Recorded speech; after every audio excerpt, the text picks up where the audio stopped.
Nelson Mandela దక్షిణాఫ్రికాలో జాతి వివక్షకు వ్యతిరేకంగా పోరాటం చేశారు. ఆయన్ని 27 సంవత్సరాలు కారాగారంలో బంధించారు. ఎటువంటి కారాగారమో తెలుసా? సముద్రపు ఘోష మాత్రమే వినబడేటటువంటి ఒక భయంకరమైన కారాగారం. ఇంకొక వ్యక్తితో సంబంధం ఉండదు. మనిషి అన్నవాడు కనబడడు.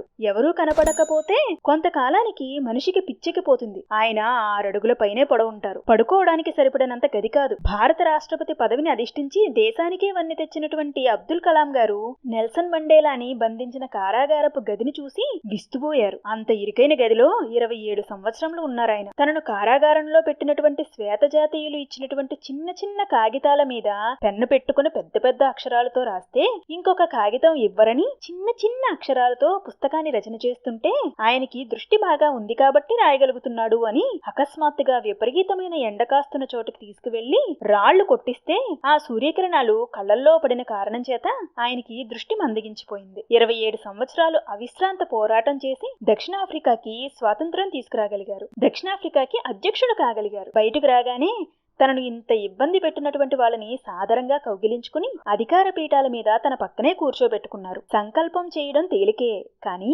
సంకల్పాన్ని నిలబెట్టుకునే ప్రయత్నం చేయడం అంత తేలిక కాదు. ఒక మనిషి సంకల్పానికి నిలబడగలగడం అనేటటువంటి మాట అంత కష్టంగా ఉంటుంది. మనసులో ఒక సంకల్పం కలిగిందంటే దేశ చరిత్రను తిరగరాస్తుంది. దానికి ఒక ఉదాహరణే నెల్సన్ మండేలా.